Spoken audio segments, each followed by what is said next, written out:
Salut à tous, j'espère que vous allez bien. En tout cas moi ça va super. Souvenez-vous, il y a un certain temps j'ai sorti une vidéo sur tout ce qui était tournage et montage de mes vidéos. Dans cette vidéo je parlais très rapidement de mon setup mais sans plus. Et vous avez été très nombreux à me demander d'en faire une vidéo et du coup je me suis dit bah aujourd'hui pourquoi pas faire une vidéo sur tout mon setup. Voilà, je pense que ça peut en intéresser certains au niveau de la config du PC, les périphériques, tout ce qui est logiciel de montage. Bref, sans plus attendre, cette fois-ci c'est parti. On commence du coup avec le bureau.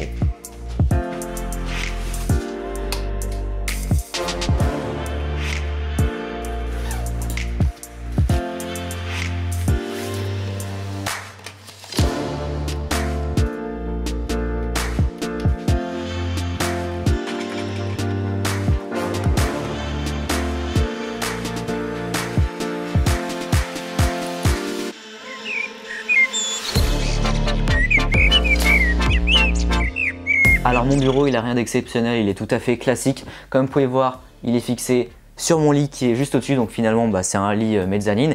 Et puis juste ici, j'ai un bureau, donc ça fait un petit peu comme un open space. En gros c'est une espèce de vague, comme vous pouvez voir ici c'est beaucoup plus large au niveau du bureau que ici. Finalement c'est là où je mets mon PC juste au-dessus. Voilà, c'est très pratique pour gagner de la place tout simplement parce qu'il n'y a pas un bureau juste à côté. Voilà pour le bureau, on parlera de tout ce qui est à côté juste après. Maintenant c'est parti, on va passer à la pièce maîtresse de ce bureau. C'est le PC finalement. Donc du coup, j'ai pris un PC portable. Pourquoi un PC portable? Tout simplement parce que ça faisait longtemps que j'en voulais un. Finalement, tellement plus pratique. Déjà, c'est tout petit comme vous pouvez voir. Ça permet d'avoir pas mal de puissance, ça dépend des PC, dans une toute petite pièce finalement. Voilà, c'est très pratique parfois quand je vais en Normandie, j'ai terminé les vidéos, je peux déjà commencer le montage, tout ce qui est trier les fichiers et tout ça. C'est beaucoup plus pratique pour moi, comme ça je peux le prendre direct, j'ai deux câbles à débrancher et je peux partir avec. Donc voilà. Donc le PC, le voici. Comme vous pouvez voir, il est très grand, c'est tout simplement parce que c'est un 17 pouces. Je préfère 17 pouces, pourquoi? Je ne sais pas, j'avais décidé de prendre 17 pouces. Bref, il tourne sous Windows 10, il a un Intel Core i7 overclocké, on a 16 Go de RAM et je peux le monter encore à 32 ou 64 en achetant des barrettes, mais pour l'instant ça me suffit. 16 Go de RAM. Au niveau du stockage, on a un disque NVMe que j'ai rajouté. Donc un disque NVMe c'est comme un disque SSD sauf que c'est beaucoup plus puissant, et pour ceux qui ne connaissent pas les SSD, c'est encore un disque qui est beaucoup plus puissant que les disques mécaniques. Justement on parlera d'un disque mécanique juste après. Bref, j'ai un disque NVMe, donc c'est une toute petite carte finalement, c'est tout petit, de 500 Go. Et puis ensuite juste ici j'ai un SSD de 500 Go encore une fois. Voilà, ça me permet de stocker les vidéos.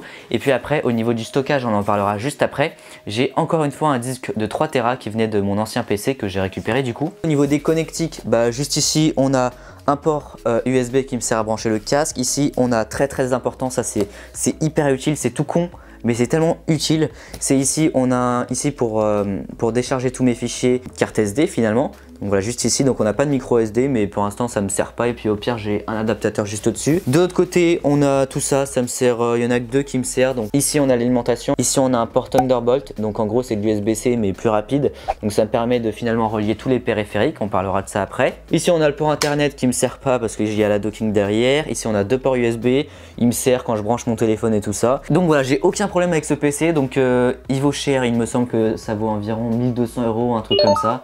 Alors oui c'est cher, mais il faut voir ça sur le long terme parce que ça vaut pas, on va pas acheter ça pour un mois. Ça fait quoi? Ça fait maintenant un an que je l'ai je pense. Et puis j'en suis super content, et puis je l'avais acheté en réduction moins 30% il me semble parce que mon père travaillait chez DL. Au niveau du deuxième écran, on est sur un écran Yamaha 24 pouces.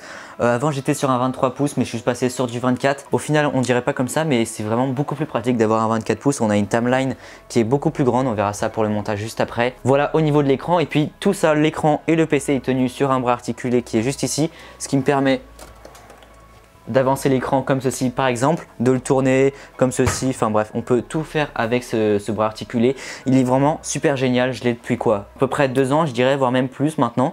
Et ça vaut 80 €, ça fait vraiment l'affaire, c'est super cool, on a plein de trucs derrière. Voilà, c'est vraiment super pratique, moi je vous conseille ça. On va maintenant passer à tout ce qui est périphérique en commençant par le clavier, la souris et le tapis de souris. Alors là j'ai upgradé ma souris, mais sinon avant j'avais pris un pack, donc il était en réduction, c'était à peu près à 100 €, mais du coup là il était en réduction à 50 €. Donc du coup il y avait clavier, tapis de souris et souris de chez Razer. J'avais payé ça 50 € et franchement ça fait le taf. Le clavier, ça va faire un an que je l'ai, il est super cool. Donc c'est le Synosa Chroma de chez Razer. Il vaut 84 € si vous voulez l'acheter à part. Sinon moi je l'avais acheté dans un pack comme dit précédemment. Ensuite au niveau du tapis de souris, il est juste ici comme vous pouvez voir, il change de couleur et tout. Alors vous pouvez prendre un tapis de souris classique mais comme il était dans le pack, voilà. Donc ce tapis de souris c'est le Firefly V2 de chez Razer. Il vaut environ 60 €. Alors c'est cher pour un tapis de souris, je vous l'avoue. Enfin au niveau de la souris, avant j'avais une souris Razer. Mais du coup là j'ai upgradé il y a à peu près une semaine parce que j'avais besoin de raccourcis sur la souris. Pour telle raison, pour le montage et tout ça. Enfin bref, j'avais besoin de raccourcis. Du coup j'ai pris la Logitech G502. C'est une très bonne souris. Pour l'instant j'ai rien à dire dessus. Donc on peut mettre des poids juste en dessous pour finalement en fonction de soi. Donc on a plusieurs modes, par exemple quand je suis sur Premiere Pro, la souris se met en mode je sais plus quoi, enfin bref il y a tel raccourci qui est activé. Voilà au niveau du tapis de souris, le clavier et la souris. On va maintenant passer à mon casque. Alors mon casque il est juste ici. C'est le BT770 Pro 32 Ohm de chez Boyer Dynamic. Donc franchement je l'adore. Alors avant j'avais un Audio Technica et je vous avoue qu'au bout d'un moment quand on le garde sur les oreilles, ça fait un peu mal, alors que là franchement c'est un coussin le truc. Quand on le met comme ça, déjà je m'entends quasiment plus. Bref c'est un coussin, ce casque il est vraiment super bien. Il vaut environ 110 €. Le câble est super long, ça c'était un critère pour moi qu'il soit long comme ça quand je suis à l'autre bout à l'imprimante je peux avoir le casque sur moi et surtout que parfois il s'emmêle dans la chaise qu'on parle juste après et ce qui fait qu'il tombait par terre et au lieu que ça s'arrache comme ça il tombe par terre et du coup voilà ça lui fait rien et j'en suis super content et il fait vraiment l'affaire et beaucoup de personnes le conseillent, c'est d'ailleurs pour cela que je l'ai acheté. Voilà au niveau du casque. Maintenant ce casque là il est branché sur un DAC qui est juste ici. Un DAC c'est quoi? C'est une carte son. Une carte son c'est quoi? Ça sert finalement à améliorer la qualité du son. Alors certaines personnes me diront ouais ça sert à rien, on peut juste le brancher sur son PC et c'est bon. C'est vrai, mais quand on a un DAC et qu'on écoute de la musique, on entend des petits trucs par-ci par-là dans le son qu'on n'entendait pas auparavant, tout simplement parce que le son est beaucoup plus précis et c'est aussi en fonction du casque aussi qu'on a, c'est pas seulement qu'à la carte son. Bref, la carte son sert d'alimentation à la fois, ça dépend des modèles, et aussi de carte son pour avoir une meilleure qualité parce que parfois les cartes son qui sont dans les PC sont pas très haut de gamme, voilà, c'est fait pour que ça soit au moins cher, alors que là on paye finalement pour avoir une carte son de bonne qualité. Ensuite, au niveau du micro, il est juste ici comme vous pouvez voir. Alors franchement avant j'avais un petit micro de balle sur Amazon, ça marchait pas du tout, du coup j'ai acheté ça. Il fait l'affaire mais on va pas se le cacher, c'est pas non plus exceptionnel. Tout simplement parce qu'on va pas se le cacher, c'est assez chiant. On a une alimentation fantôme qui est juste au-dessus, juste en dessous plutôt, ça sert à alimenter le micro. C'est un micro qui vient de chez Neewer, donc en gros c'est le bas de gamme pour l'entrée de gamme pour tout ce qui est audio et vidéo. Aujourd'hui si je devais acheter un micro, ça serait de chez Blue Yeti ou de chez Rode. C'est des micros qui sont beaucoup plus poussés et on peut les brancher en USB, ça serait beaucoup plus pratique, alors que là je vous avoue que c'est un peu relou. Je vous ai dit que j'allais en parler, maintenant on en parle. C'est tout simplement tout ce qui est stockage. Comme dit précédemment, j'ai un disque qui est juste ici, donc c'est un disque de 3 Tera mécanique. Un disque mécanique c'est quoi? Et bien c'est tout simplement un disque qui fonctionne différemment que le SSD par exemple. Donc en fait on a tout simplement des gros disques à l'intérieur, comme des CD finalement qui tournent à l'intérieur. Donc généralement on en a plusieurs, ça dépend des modèles. Et puis on a tout simplement un graveur qui vient graver les informations sur ces CD. Donc c'est ça un disque mécanique. En gros il y a un truc comme ça et enfin bref c'est mécanique quoi. Alors que le SSD c'est comme une carte SD finalement, sauf que c'est beaucoup plus imposant. Et pareil pour les disques NVMe, et bien c'est pareil des cartes SD sauf que c'est beaucoup plus puissant bien sûr. Tous mes périphériques sont bien sûr branchés à une docking, parce que sinon il y aurait plein de câbles juste ici. C'est surtout que ça serait un bordel et ça ne serait pas possible parce qu'il n'y a pas assez de sorties USB. Donc du coup il y a une docking qui est juste ici. En gros c'est un hub USB, donc pour brancher plusieurs trucs USB, sauf que c'est beaucoup plus complet puisqu'on a une prise Ethernet, de l'HDMI, enfin on a vraiment toutes les connectiques qu'on veut dessus. Bref, j'ai juste un câble, quand je le débranche il y a toute la prise électrique qui s'éteint juste en dessous, enfin il y a tout qui s'éteint juste en dessous. Donc en gros normalement on a encore de l'électricité dans les transfos et là tout se coupe. Voilà, c'est une docking de chez Dell, ça vaut de mémoire à peu près 150 €, je l'ai acheté d'occasion pour 50. Au niveau des logiciels, comme dit précédemment, j'utilise Premiere Pro pour tout ce qui est du montage des vidéos. Donc généralement même parfois pour le montage photo j'utilise même Premiere Pro, tout simplement parce que je suis le plus à l'aise sur Premiere Pro. Voilà, et puis ensuite je me suis mis à After Effects. Pour ceux qui étaient sur mon live vous le savez, je me suis mis à After Effects, donc j'essaye d'apprendre le logiciel. Ça prend du temps mais voilà, j'essaie d'apprendre petit à petit. Et ensuite au niveau des logiciels, des autres logiciels, donc il y en a plein hein, je peux vous en citer. SketchUp pour tout ce qui est 3D, donc Cura pareil pour l'imprimante 3D, FLIR aussi pour la caméra thermique. Voilà pour tout ce qui est logiciel, je pourrais vous en parler des heures, mais là on est vraiment sur une vidéo setup. Ensuite au niveau de ma chaise, très important.